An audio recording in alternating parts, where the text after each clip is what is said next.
வணக்கம் குட்டீஸ், எல்லாரும் எப்படி இருக்கீங்க? இன்னைக்கு நான் உங்களுக்கு எலிகளோட கதை சொல்ல போறேன். 2 எலி ஒண்ணா இருந்ததாம். அந்த 2 எலியும் எப்பயும் ஒண்ணா தான் சாப்பாடு தேடி போகுமாம்.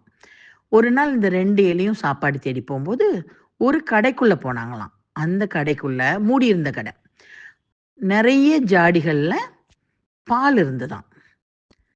இந்த 2 எலிங்களும் அந்த பால பார்த்துட்டு, ஆளுக்கு கொஞ்சம் பால் குடிக்கலாம், நல்லாருக்கும் அப்படின்னு அந்த ஜாடிங்கள்ல ஏறுனாங்களாம். ஜாடிங்கன்னா ஜக்கு. ஜக்கு வழுக்கும்ல.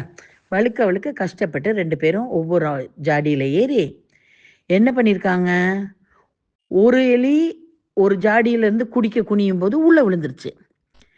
மத்த எலி அத பார்த்துட்டு, "ஐயய்யோ!" அப்படின்னு சொல்லிட்டு குனிஞ்சுச்சு, அதுவும் உள்ள விழுந்துருச்சு.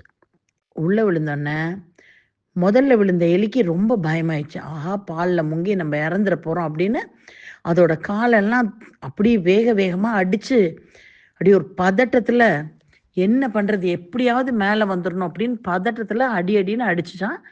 அந்த எலி உள்ள போக ஆரம்பிச்சுருச்சாம். அதால வெளியில வர முடியலையாம். ஆனா மத்த எலி என்ன பண்ணுச்சாம்? ஆஹா! நம்ம உள்ள விழுந்துட்டோம். ரொம்ப பதறுனோம்னா, நம்ம உள்ள முங்கிருவோம்னு நெனைக்கிறோம் பாலுக்குள்ள. நம்ம பாடி வெயிட் கீழ இழுத்துரும் நம்மள. அதனால நம்ம நிதானமா என்ன பண்ணலாம் அப்படின்னு ஒரு நிமிஷம் யோசிச்சான். யோசிச்சுட்டு என்ன பண்ணுச்சான், அப்படி பொறுமையா அந்த பால்ல இப்படி சுத்தி, சுத்தி, சுத்தி, சுத்தி நீந்துச்சான். நீந்த, நீந்த, நீந்த, நீந்த பால்ல உள்ள பட்டர் அப்படியே கொஞ்சம் கொஞ்சமா வர ஆரம்பிச்சுச்சான். பால் கடையிற மாரி தயிர், மோர்லாம் கடைவோம்ல நம்ப. அந்த மாதிரி அந்த பால இப்படி சுத்தி, சுத்தி நீந்திருக்கு. நீந்த, நீந்த, நீந்த அதில உள்ள வெண்ணெய் திரண்டு, திரண்டு, திரண்டு, திரண்டு வந்து ஒரு லேயரா வெண்ணெய் ஃபார்ம் ஆச்சாம். இந்த எலி டயர்ட் ஆனாலும் நம்ம பொழைக்கிறது ரொம்ப முக்கியம். டயர்ட் ஆனோம்னா நம்ம உள்ள முங்கிருவோம். நம்ம இறந்துறக்கூடாது.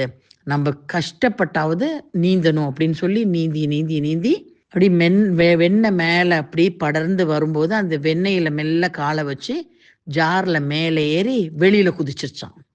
குதிச்சு தப்பிச்சிருச்சான். அதோட நிதானத்தினால அது வெளியில தப்பிச்சிருச்சு.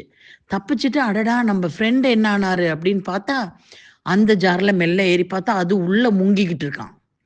முங்கி அப்படியே ஒரு மயக்க ஸ்டேஜுக்கு போயிருச்சு. உடனே இந்த எலி என்ன பண்ணுச்சான், "இல்ல நண்பா நீ முங்கிறாத. மேல வா, மேல வா. தயவுசெய்து மேல வா. பொறுமையா வா. காலெல்லாம் இது பண்ணாத. மேல வந்து அப்படியே கொஞ்சம் வந்து கைய நீட்டு. நான் புடிச்சு உன்ன தூக்கிர்றேன்." அப்படின்னுச்சான். அப்படின்னா அந்த எலிக்கு ஏதோ மயக்கத்துல இந்த எலி சொல்றது கேட்ட மாதிரி இருக்கவும், அப்படியே ஒண்ணுமே அசையாம இருந்தோனே, அப்படியே லைட்டா அந்த பால்ல மேல வர ஆரம்பிச்சுச்சான். இது இந்த ஃப்ரெண்ட் வந்து கைய பிடிச்சு தூக்கிருச்சான்.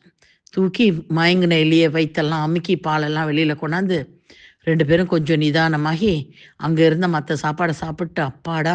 தப்பிச்சுட்டோம்." அப்படின்னு நடந்து வரும்போது, அந்த ஃப்ரெண்ட் எலி சொல்லிச்சான், "நண்பா, உன்னோட நிதானமும், உன்னோட புத்திசாலித்தனமும் தான் நம்ம 2 பேரையுமே காப்பாத்துச்சு.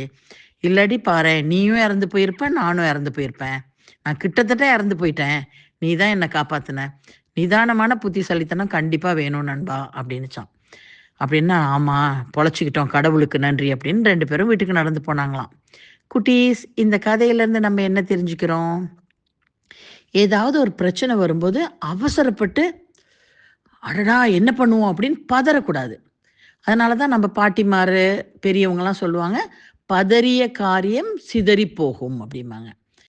இதுதான் இந்த கதையிலேருந்து நீங்க தெரிஞ்சுக்கிறது. இந்த நாள் இனிய நாளாக அமையட்டும்.